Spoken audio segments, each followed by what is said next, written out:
ዛሬ ደግሞ ከአንድ በላይ ሚስት ስለማግባት ነው የምናወራው። እንደሚታወቀው ይሄ ርዕስ በጣም ሴንሲቲቭ የሆነና ብዙ የሚያወያይ ብዙ የሚያከራክር ቶፒክ ነው። በተለይ በእስልምና ሃይማኖት ከአንድ በላይ ሚስት ማግባት የሚፈቀድባቸው ሁኔታዎች እንዳሉ ስለሚታወቅ ብዙ ክርክሮች ሲነሱ እናያለን። ብዙ ክርክሮች መነሳት ብቻ ሳይሆን ግን ብዙ ሰዎች ደግሞ አቢዩዝ የሚያደርጉት ከሚገባው በላይ ለጥጠው አላግባብ የሚጠቀሙ ሰዎችም እንዳሉ ስለሚስተዋል ስለዛች ነገር ትንሽ ነገር ለማለት ነው ዛሬ የመጣሁት። በዋነኛነት ከአንድ በላይ ሚስት ማግባት ብዙ ሰው እንደሚያስበው በእስልምና ለወንዶች ሁሉ የተሰጠ መብት አድርጎ የመውሰድ ነገር አለ። ይሄ ፍጹም ስህተት ነው። መብት አይደለም። ሁለት ነገሮች ያስፈልጋሉ። አንደኛ ቅድመ ሁኔታ የሚባል ነገር አለ። ቅድመ ሁኔታ ማሟላት የሚባል ነገር አለ።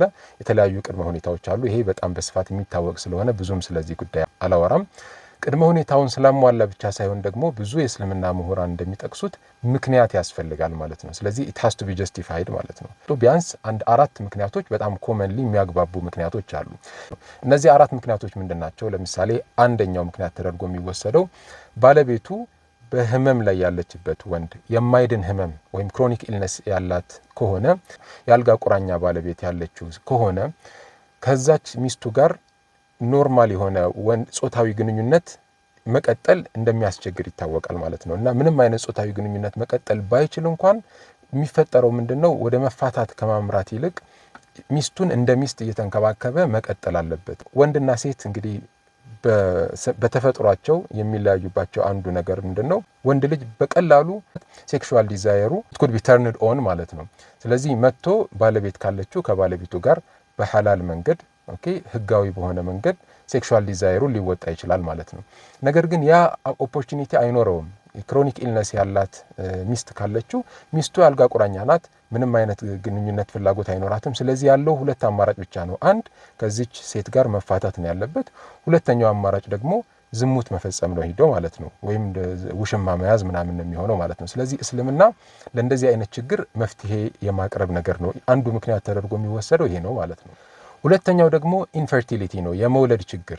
የመውለድ ችግር እንደሚታወቀው በጣም በብዙ ድራማዎች ፊልሞች ላይ ፖርትሬይ እንደሚደረገው ባለቤቱ ማትወልድ ሲሆንና በጣም ብዙ ሀብት ይኖረዋል አይደለም። ብዙ ፊልሞች ላይ እንደምታዩት በጣም ብዙ የተትረፈረፈ ነገር ይኖረዋል። ከተጋቡ በኋላ በቃ የባለቤቴ ዘመዶች አላስቀምጣሉኝ መውለድ ባለመቻሌ ምክንያት ምናምን ትላለች። መጨረሻ ላይ በቃ ፍታት ይሉታል። እንደዚህ አይነት ነገር ታያላችሁ። ፕራክቲካሊ ፊልም ላይ ብቻ ሳይሆን በተግባርም ማለት ነው። ይሄ ነገር ሲፈጠር እንደ አንድ መፍትሄ ባለቤቱ ጋር ከሚለያይ እሷን እንዳለች ፍቅራቸውም ባለበት እንዲቀጥልና እንክብካቤው ይቀጥላል።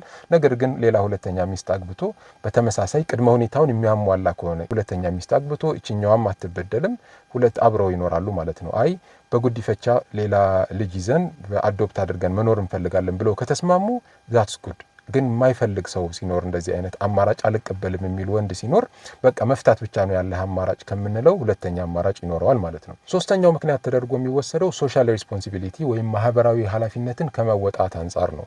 ይሄ ነገር ያው በተለያየ መልኩ ሊገለጽ ይችላል። በተለይ እስልምና ሃይማኖት መጀመሪያ አካባቢ የተነሳባቸው ጊዜያት ላይ ጦርነቶች ይካሄዱ ነበር። እንደምታውቁት በጣም ብዙ ሪሊጂየስ ዋርስ ማለት ነው ወይም ጂሃድ ተብሎ የሚጠራ ሪሊጂየስ ጦርነቶች ይካሄዱ ነበር። እስልምናን ለማጥፋት በቃ ከመነሻው በእንጭጩ መቅጨት አለብን ብለው የሚነሱ ኃይሎች ከዚህም እንትን ሲሉ በቃ የህይወት መስዋዕትነት ከፍሎ ሃይማኖቱ ሰርቫይቭ እንዲያደርግ ጦርነቶች መደረግ አለባቸው የሚሉ ብዙ ሂደቶች ታልፏል እንደምታውቁት።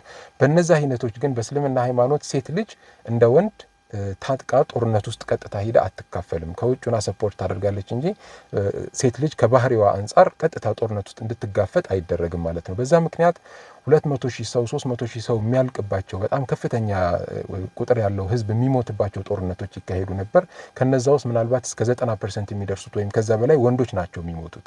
በዛ ሁኔታ ውስጥ ምን ይፈጠራል? በጣም ብዙ ሴቶች ባላቸውን ያጣሉ። ያለ ባል ያለ አባት ልጆቻቸውን ለማሳደግ ይገደዳሉና ይሄ ልክ ሴክሹዋል ሪሌሽንሺፕ ምናምን ከሚለው ወጣ ይላል ማለት ነው ኮንሰፕቱ። እነዛን ሴቶች መንከባከብ ምናልባት እሱ ገና ወጣቱ ነው ያቺ ባሏን ያጣችው የ50 የ60 ዓመት ሴት ልትሆን ትችላለች።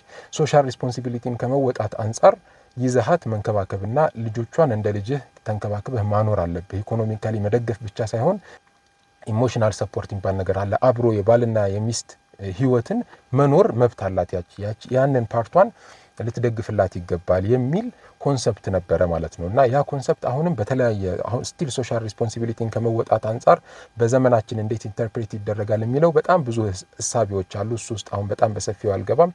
ነገር ግን እንደዚህ አይነት ሪስፖንሲቢሊቲ ሲኖር በጣም ብዙ ሴቶች ኢሞሽናሊ የሚጎዱበት ሁኔታ ሲፈጠር ቅድም እንዳልኩት ክራይቴሪያውን የሚያሟሉ ወንዶች ከአንድ በላይ ሴቶችን እያገቡ እንዲንከባከቡ እድል ይሰጣል ማለት ነው። አራተኛውና የመጨረሻው ምክንያት ተደርጎ የሚጠቀሰው በጣም ስትሮንግ የሆነ ሴክሹዋል ዲዛየር ነው። አንዳንድ ወንዶች ከተቀሩት ወንዶች ከፍ ያለ ያልተለመደ የሆነ ፍላጎትና ዲዛየር ያላቸው ሰዎች አሉ። ይሄ በአንዳንዴ በአማርኛ ሴሰኛ ብለው እንገልጻቸዋለን ወይ የተለያየ ነገር ቃላት ሲወረወሩ ትሰማላችሁ። እነዚህ አይነት ወንዶች አንዳንዶቹ ፓቶሎጂክ ደረጃ የደረሰባቸው ሰዎች አሉ። ፓቶሎጂክ ማለት ማህበራዊ ህይወታቸውን ራሱ በትክክል ለመምራት እስከሚቸገሩ ድረስ ማለት ነው።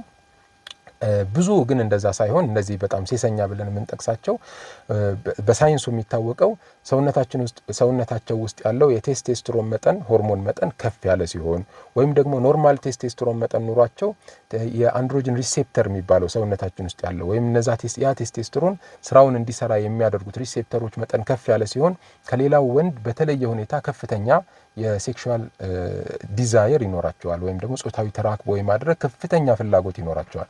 እንደዛ ሲሆን ተረጋግተው መቀመጥ ይቸገራሉ። ብዙ ጊዜ በብዙ ማህበረሰብ ውስጥ የምናየው የሆነ ቅምጥ የሚባል ነገር ታያላችሁ፣ ውሽማ የሚባል ነገር ታያላችሁ። በቃ አላስችል ስለሚላቸው ከአንድ ጋር መኖር የሆነች በዚህም እየሰረቁ በቃ ከሌሴሰኛ ነው የሚባል ነገር አለ አይደለም። በቃ በማህበረሰቡ ደረጃ የምናቃቸው እነንትና የሚባሉ ሙድ የሚያዝባትም ሁኔታ አለ። በአንድ ሴት መርጋት የሚቸግራቸው ሰዎች አሉ። እና እንደዚህ አይነት ወንድ ሆኖ ከተገኘ እና ቅድመ ሁኔታውን የሚያሟላ ከሆነ እስልምና አሁንም ወይ አውት ያደርግለታል ወይ ከዚች ከሚስቱ ጋር መፋታት ነው የሚኖርበት ማለት ነው። ምክንያቱም በቃ ከሷ ጋር ብቻ አይችልም አራጭ በቃ ከዚች ሴት ጋር ይለያያል፣ ሌላ ሚስት ያገባል፣ ከዛችም ጋር አብሮ መርጋት ያስቸግረዋል፣ ሌላ ሚስት ያገባል። ማህበራዊ ሁኔታው ምስቅልቅል ያለ ነው የሚሆነው ማለት ነው። እንደዚህ አይነት ኤክሴፕሽናል ሰዎች ሲኖሩ ህገወጥ የሆነ ቅመጥና ውሽማ ከሚኖረው ህጋዊ 2 ወይም 3 ይዞ አቅሙ ካለውና ፍትሃዊ ሆኖ ማስተዳደር የሚችል ከሆነ ከ2 ከ3 ሴቶች ጋር እነሱም አውቀው አክሰፕት አድርገውት አብረው ሊኖሩ ከተስማሙ በዛ መልኩ መቀጠል ይችላል ማለት ነው። ስለዚህ በእስልምና ከአንድ ሴት በላይ ማግባት ምክንያት ይፈልጋል፣ በቂ ጀስቲፊኬሽን ይፈልጋል ማለት ነው።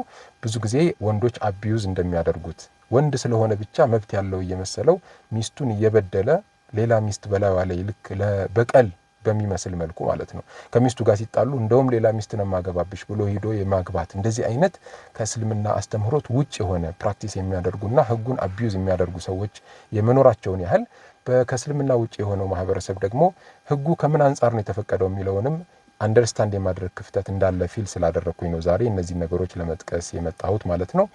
በተቃራኒው ግን ሴቶች ስለምን ከአንድ በላይ ማግባት አይፈቀድላቸውም የሚል ደግሞ ጥያቄም ይነሳል። ስለዚህ እቺን ፖይንት በሌላ ቪዲዮ የምመለስባት ይሆናል ማለት ነው። ለዛሬ እዚህ ላይ አቆማለሁ። አመሰግናለሁ።